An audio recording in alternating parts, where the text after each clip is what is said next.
If you're experiencing issues with notifications not working on your iPhone after updating to iOS 17, then we are here with some steps you can take to troubleshoot and potentially resolve this problem. So let's get started. First thing first, check the notification settings. So in order to do that, go to the settings and tap on the notifications option available there.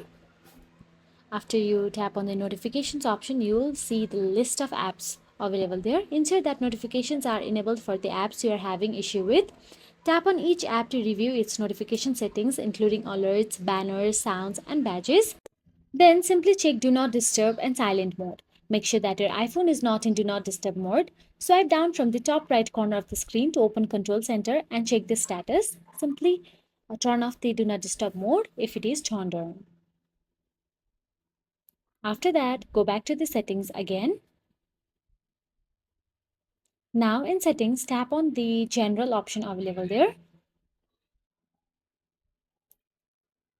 Now inside general, look for the transfer or reset iPhone in the bottom and tap on it. Then simply tap on the reset and tap on the reset network settings. Resetting network settings can resolve connectivity related issues that may affect notifications. So that's it. If you found this video helpful, please like, share and subscribe our channel, and thank you so much for watching.